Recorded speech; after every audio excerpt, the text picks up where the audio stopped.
Thank you so much. I just have to say how energized I am after hearing the pitches, but also from the sponsors. What a vibrant ecosystem we have in Vancouver. What a great place to be in tech, to either start a company or work for a technology company. And I have to say, I've been doing this for 20 years, and it's great to see this community come together at Tech Vancouver and continue to grow. So congratulations, everyone, for being here. So let me share a little bit about, I'm not going to talk a lot about tech today, actually. I'm going to talk about a topic about personal resilience. And the first thing I want to ask you guys is how many of you can relate to this picture above? Raise your hands. How many times have you had in life where you had a goal, an expectation, and it didn't pan out as you expected? As life unfolds, it often looks a lot more like that. And what I wanted to share with you today are just some of the ways that I have navigated through this messy reality called life, and how I'm working towards building resilience, and how that may help you. So first of all, resilience is the ability to see how a nonlinear path can be really exciting. I once had a mentor share with me a very personal story. I asked her, what sort of has defined your success? And I got a really surprising answer. She said to me, Vivian, it's not that I'm the CMO of, this big company. It's really how I recovered when I had a failure. Before she, worked at that company, she was given a big sales and marketing role, leading an organization. And 6 months later, she was let go. And instead of letting that define her and be her defining moment, she just kept moving. Did it hurt? Yes, but she kept moving. And she said she couldn't be here today if she didn't keep moving to finding sort of the next possibility and not letting that be who she was. So when it happened to me, when I moved to London to go volunteer for a climate change organization and got fired 4 months later, I remembered that. Because sometimes life isn't what you expected, and sometimes life isn't linear, and you have to keep walking. You got to keep moving forward. Resilience is also about how you approach the journey. And you've probably heard about this, right? What defines you? Is it a milestone? Is it a set of experiences? Is it both? One of the challenges that I found basing my life on a milestone-based, sort of model of success is that it's a fixed, inflexible area that is often not dictated or controlled by you. So whether you get that promotion, when you want it, how you want it, might not happen the way you want it. Or whether that startup idea or that prototype that you guys created is well received in the market. The need to be flexible is so essential in being an entrepreneur or being in technology for that fact. Things are happening so fast. And so experiences are one of those things that are more fluid and are a reminder of the fluidity of the life that we live. For me, if you look at it, experiences are really about a measurement of time. And time is our most precious resource, how we use it, where we want to invest our knowledge, where we want to stretch and grow personally and professionally, where we want to contribute to our friends and family and community. That notion of time is really important. And for me, at one point in my career, when I stopped being stretched, in technology and not passionate, I actually took a break. I took a break for 2 years.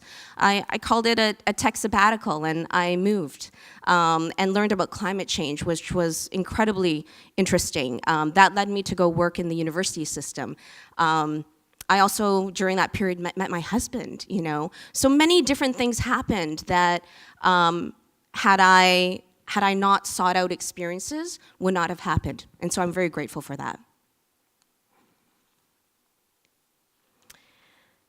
The other piece is what embracing messy also requires that you learn how to say no, because there is an element that you can control. And the element that you can control in your life is the ability to prioritize, to be able to say no to things.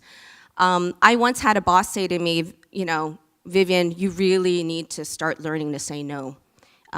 You're not showing that you're able to prioritize, have a vision for what your role is going to contribute. You're going to burn out. And those were all things that were true. And so, running a small startup now, I'm learning to say no every day, even though there's a level of discomfort from that. It's everything from saying no to vacation during a critical time where we're doing some key sprints. It's saying no to, loved ones, that I can't make it to my nephew's birthday because, I'm working that weekend. But there are different elements of no that are really important and powerful. It's a powerful word in your life. And what I've learned over the last few years is that if I accept a level of uncertainty, that gives me freedom. If I embrace the uncertainty, that I don't necessarily know what's going to happen around the corner, and I'm okay with that, and that could be fun and exciting, and I could meet some really interesting people if I take a chance. Going to an event like this, or going with a gut instinct and developing something as an offshoot of a product that we have. Those are some things that give freedom, and freedom to make mistakes from that as well. And so I'm going to leave you with some thoughts. If you knew that messy could be a good thing, would you take on a different job regardless of title? Would you change industries because you wanted to learn more about a specific problem or cause that has fascinated you for years? Would you take time off and not feel guilty about it? So with that, my final question, what would you give yourself permission to be if you embrace messiness? So thank you very much.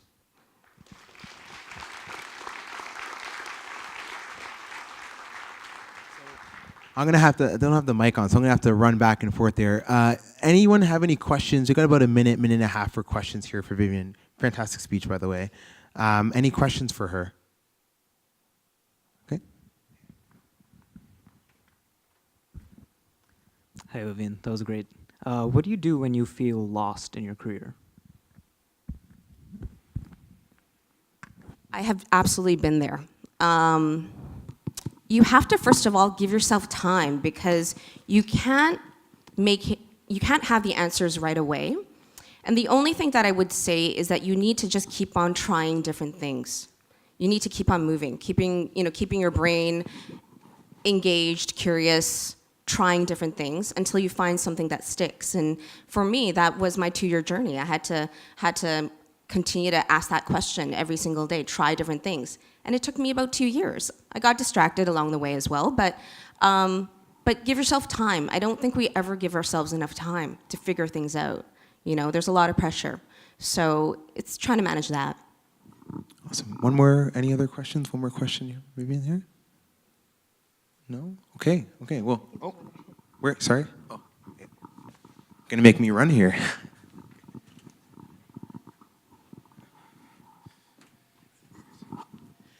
Thanks a lot for the presentation. That was amazing. What would you say is your biggest lesson on dealing with rejection throughout your journey? You know what? It's helped with age. I just don't care. When you don't care what people think, it gets so much easier. But it took me turning 40 to be like, I just don't care anymore. I'm just gonna try my best. But I don't care. I have to do this for me. And there's always going to be folks that you don't gel with, or situations that don't fit. And so it can't be, it's not like a sports game where you get, you can't keep tabs. But I think not caring helps. Yeah. Amazing. Round of applause again. Thank you, everyone.